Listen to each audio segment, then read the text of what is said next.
We've all been dazzled by the product launch success of companies like Apple, Starbucks, and Richard Branson's Virgin. There's a formula to it. Well, how do you do it if you don't have the mega millions ad budget and the pre-existing cult following those companies have? I have the man with me here who is the creator of the product launch formula, whose clients and students have now done over 300 million in product launches.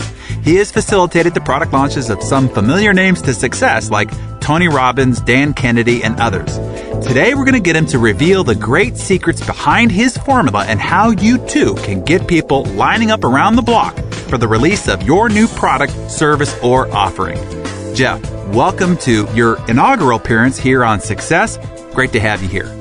Darren, thank you. I'm really, really excited. I love what you're doing with Success Magazine, and this is going to be a lot of fun. So let's start off with your story, Jeff. You started a business with no money, no experience, and have grown it to a multi-million-dollar empire, something I'm sure every listener is striving to do. So give us this short course on how you got here and how you ended up being the guy for the product launch formula. In the early 90s, I was Mr. Mom. I was married, had a baby. Well, my wife was out making the dollars, and I was home taking care of the kids. And so that worked for a little bit, but one day my wife came home and said, I really need you to somehow figure out a way to support the family. But at that point, I had committed career suicide. I didn't know what to do. I thought, well, maybe I'll go back to school, and then I'll try to go back into the corporate world again. It was a bad plan, but it was the only plan I could come up with. Turns out you need to have some type of a resume to get back into school. So I looked around, and this was when the online world was just starting to happen. The internet was just starting to happen. This was the mid-90s. And I thought, if I started publishing a newsletter via email, then no one would know that I wasn't publishing it physically, and I could put it on my resume that I was a newsletter publisher. It was this convoluted plan. So I started publishing something I called the Walker Market Letter. The first one went out August 30th, 1996, and I sent it to everyone I knew who had an email address back then, which was 19 people. And actually, it really wasn't 19 because one of them was my second email address. One was my wife's email address. But I thought 19 sounded more impressive than 17, so I told everyone I had 19 subscribers. Well, through word of mouth, eventually, I grew that up, and I had, a few hundred subscribers and a few thousand subscribers. Then, at one point, I'm like, well, instead of going back to school, maybe we should try to sell something to these folks. And in late 1996, early 1997, I put together what I now is considered a product launch. I didn't know what it was then. The thing is I was scared. I had no sales skills. I'd never sold anything in my life. And so I was scared to ask people for money. I didn't think they would actually give me money. So I went through this big romance period with them where I just kept on giving them more and more cool stuff that led into the sale. And lo and behold, it worked. I did this launch. We did about $1,650 in sales. And this was for an online newsletter that people were paying me for. Doesn't sound like much then, but I was doing backflips because I couldn't imagine someone would actually pay me for getting email from me. And, I had this thought that if I did this once, I could do it again, and I could do it again. And I might even get better than $1,650. And it actually worked. As I, went through 1997, I had a $6,000 launch and then an $8,000 launch. And these were for products I was creating, digital products. So the margin was near 100%. And moved forward, got better and better and better. I did one that did, over $30,000. Then I had one that was the real home run. Fast forward, now we're around 1999 or so, and it was over it was $106,000 in 7 days. Again, almost all profit. So I was like, wow, I'm onto something. Mary, by this time, had retired. We'd moved out into the mountains in Colorado to our sort of dream home in Durango, Colorado. And we had just kept on doing these launches and getting better at it. And then I went to a marketing conference and I shared what I was doing with a few folks. And I realized that other people weren't doing these things. They weren't doing these kinds of numbers. They weren't doing these kinds of launches. And I shared it with a couple people that went on to becoming known as sort of marketing gurus. And one of them, John Reese, did $1 million in 24 hours using my methods. And at that point, I'm like, well, maybe I should start teaching this stuff. So in 2005, I published the product launch formula and did over $600,000 of sales of that product with the launch of that product. But more importantly, my clients started to have amazing success. And so I've built this life where, I sort of have a life of my dreams, and I'm able to make a huge impact and help a lot of entrepreneurs and small business owners.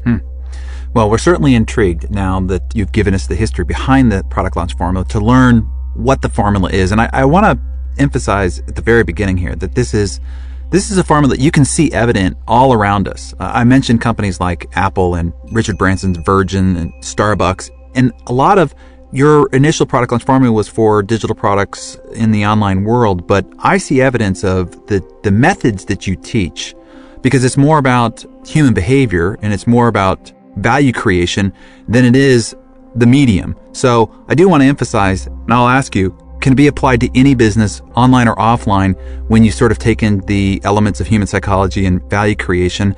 So answer that for me first, and then go into just sort of the framework of what the product launch formula is. Absolutely. So right now, we live in an environment where we are all way, way too busy. We have too much stimulus coming at us. You look at what we have these days that we didn't have 15 years ago, and, cell phones, Skype, text messaging, all smartphones and everything, the world's knowledge at your fingertips. We've got advertising everywhere. So right now, the reality is if you're out there marketing, people are not getting your message. There's this marketing fog, this communications fog. And what I've done is I've codified this. I stumbled upon it, and then I've codified this way of launching products. And it is very similar if you look at the way Apple does it. There's rumors ahead of time, and then there's press releases ahead of time, and then you get to see them preparing for their new product presentation, and people are covering as they're revealing the banners that are going up at the building, and they turn their marketing into an event. And that's how you cut through the marketing fog, is you turn your marketing into an event. And that's fundamentally what we're talking about.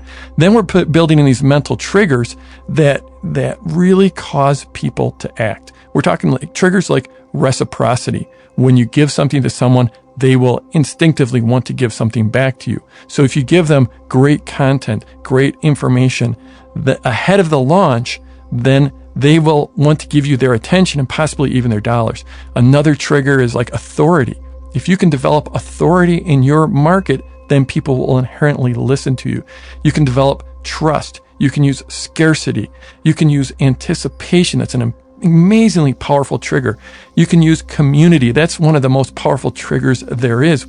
Whatever community we're in, however we perceive that people in that community are supposed to act, that's the way we act. So all these things that like Apple can use, that Starbucks can use, that the whole movie industry can use to get people really excited about something that before it's even available, we can do all of that now. And the reason we can do that is because the speed of communication and the interactivity communication and the price of communication has come down. I mean, if you couldn't do what we do with the pre-launch and pre-launch content, you could not do cost effectively in a quick enough way in the old days where you were relying on broadcast media or you're relying on direct mail. Now anyone can afford to do this. So it gives you the power of the product launch that like an Apple does or that a movie studio does, and it brings it down to our level. So I want to talk about one of the most basic triggers you mentioned there, Jeff, because it sounds so simple and everybody goes, yeah, I've heard that, but they're not doing it in their marketing. The trigger of reciprocity. Because the reason why I like this is it forces the marketer to give first, not to ask or to take from the marketplace, but to give and give and give. So explain more about this process and how you use it in the product launch formula. Yeah, I mean, if you look at reciprocity, I'm pretty sure it goes back to the days when we were living in caves. It's the basis of all commerce, really. There has to be some inherent trust that if I give you something and it's in trade, you're going to give me something back of equal or greater value. So in the current environment, like you said, everyone is shouting, buy my stuff, buy my stuff, buy my stuff, buy my stuff. And you can switch that on its head to your advantage and instantly stand out if you give first. Well, these days it's so easy to give in the online environment. And this works even for offline businesses. If you give some content, some teaching, some connection ahead of time, then people they'll repay you with their attention. And that's helping you cut through that marketing fog. One of my students recently did a launch for a full-length documentary. This was like over an hour-long documentary. It's called Hungry for Change. And it was a movie about our current food industry and how some of our practices were actually poisoning our bodies. And they did this launch, and part of their pre-launch was a movie trailer. It was a Hollywood quality movie trailer that led into, if people came to their website and joined their email list, subscribed to their email list after seeing the trailer, then they would get the movie for free. He gave away the entire movie. So what they did was, after people subscribed, they led into a launch of the premiere of the movie. People got to watch the entire movie for free. And then during the movie, a little button popped up to ask if they wanted to buy the DVD. And then there was other things they could buy that would go along with the DVD. Well, this launch just happened a couple months ago. It did over $1 million in sales by giving the entire product away for free. Now, obviously, it's not going to fit for everyone. I mean, not everyone's got a product that they can give away entirely for free. Not everyone's going to want to. A lot of people have a lot more higher costs than they had to stream that video. But that just shows the power of reciprocity. By giving away the entire product for free, they sold $1 million of DVDs. So it's something, whatever it is that you can do to give first and build up this bank of reciprocity. But the reason why I love it is the best sales presentation you could ever give, the best brochure you could ever have, is a demonstration of your value. And by giving away something of value, you are, in essence, demonstrating the value that you've got with further engagement with you. So Jeff, just to be sure that the listeners have the right sort of mental framework of what we're talking about here, just give us the outline of what the product launch formula is, and then we'll jump into a couple of the aspects of the formula to fill it out a little bit. So what's the framework? The basic framework is to give several pieces of pre-launch content. And typical, just generic, is 3 pieces of pre-launch content that lead into an offer. Now, when I started this, the pre-launch content was text-based email. This is back in the 90s. Then it evolved and we started doing audio. Then we started doing blog posts. Now we typically do video. So it'd be like 3 videos. And these videos could be, the first video might be 12 to 18 minutes. Could be longer if you're a really gifted storyteller and a gifted presenter, but you never want to bore people. So that first video would basically explain the opportunity. And if you're selling anything to anyone, you really are selling some type of opportunity. Now, I don't want people to think this is about, business opportunity. If you're selling a product that's going to teach people how to play guitar, the opportunity is to play a song or play multiple songs. But what is the opportunity that your product is actually delivering? So the first piece of content is generally defines the opportunity and defines who it's for. Second piece of pre-launch content is you're generally going deeper into teaching. And often you're teaching the what as opposed to the exact how. This is the what you can do. You're often bringing in examples of people you have that you have helped in the past, successful clients or students or customers. And you're really showing how it can actually work in the real world and work with your potential client, the person who's watching the video. The third video is really all about sort of the ownership experience, putting them in the mental space of actually owning your product, and you start to make a transition to the offer. And this is one of the big mistakes people make is they give 3 pieces of amazing, great pre-launch content, and then all of a sudden they just drop people on an offer. And there's no transition between those. So you definitely want this transition. You want to signal that something's coming, that you're going to be selling something. And then after those 3 pieces of pre-launch content, then you'll typically ask for the sale. So I want you to jump into this idea of turning your marketing into an event, using the momentum of this pre-launch so that by the time you do launch, that you've got this pent-up demand, desire. I mean, Apple is genius at this, but I just want to have you tell us more about creating this event out of the marketing rather than just saying, okay, I got this new product and now you're just announcing it, which is what a lot of companies do, versus turning it into an event. So talk to us more about that. So really what this is about engineering your success. it's taking as much chance out of it as possible. Earlier I talked about really nailing your offer and getting what I call a crushing offer by interacting with your market. Then it's funny, but just by telling people something, the most basic level of this is just telling people something's coming. And, yeah, we've got something coming. I'm really excited about this. I can't wait to tell you about it. And just doing that sets this anticipation trigger going. It's crazy how that works. But if you look at the way Apple does it or movies, I like to think of it like a story, like a novel, like a movie. It's amazing how, you walk into a movie, lights go dark, you're in your own headspace, and all of a sudden this movie starts. And throughout the movie, the tension generally builds as you get closer and closer to the climax. And then in the last couple minutes, there's a big climax. And then, it's the falling action. If we go back to our composition class from high school or college. So it's basically this gradual increase of tension until the release of the tension at the climax of the movie. It's very similar with your launches, where I'll typically will start out with sending an email or posting on social media or a blog post or something like that saying, hey, I've got something that's coming. I'm really excited about this.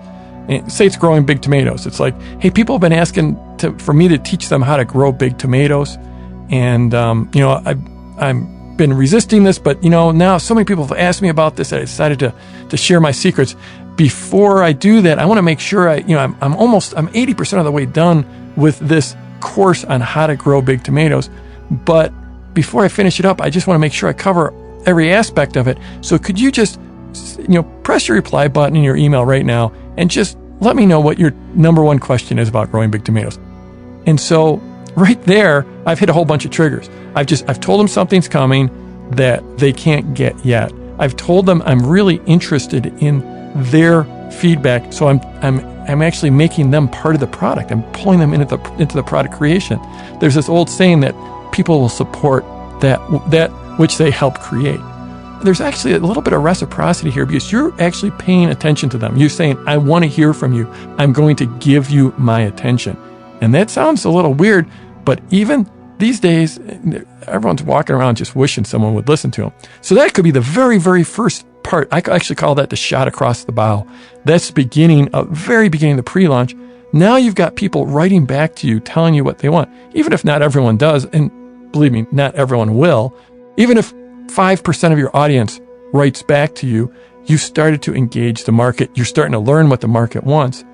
And now you can actually give them updates as you're starting to build the product, as you're finishing up the product. And that's just the most basic pre-launch where you're just talking all about the product. I like that. So before we wrap up, Jeff, I want to save some people some serious money and heartache. And that is, if they go through a product launch, what are the few biggest mistakes they make? Besides not doing one, where do people trip up and fall down most consistently in doing this product launch where they fail, where they miss the mark? Well, like you said, the biggest mistake would not be doing a launch. It'd be going to the hope marketing. So that one aside, I think the second biggest one I see is missing the mark on the offer, not creating that crushing launch offer. And the way you get around that one is through the interactivity, both ahead of the launch and during the launch. So I think not getting a crushing offer is one of the biggest mistakes. Another one is being miserly with the pre-launch content. You just want to come out with both guns blazing. You want to give your best stuff. The reality is there's so much out there online. People can find just about anything they want.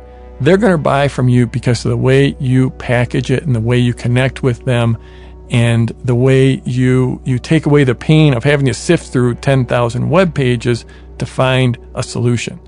So come out with, in terms of pre-launch content, come out with great stuff. And I like to think of it, I come out with both guns blazing. I am out to make the big impact. You want to be different. You want to stand apart. And just by doing this launch process, you automatically set yourself apart from most of your competitors. Fantastic. Well, let's wrap things up with one final question. So for those out there who haven't done a launch or did one and it didn't go the way they wanted, whatever it may be, give them your number one piece of advice. I'm a big fan of the term baby steps. This process is not a small process, and there is work involved. I know I'm not supposed to say that, but there is work involved if you're going to pull off one of these launches. But we're all creating great things. We're talking about building a business, about releasing a new product, maybe even releasing an entire new business. We're talking about an epic undertaking that 99% of the world is never going to live in our shoes. So as you're moving through it, it's about taking baby steps. And no one is born a success. I wasn't born a success. I went from thinking no one would buy from me to doing a launch that did $1,650 to doing a launch that did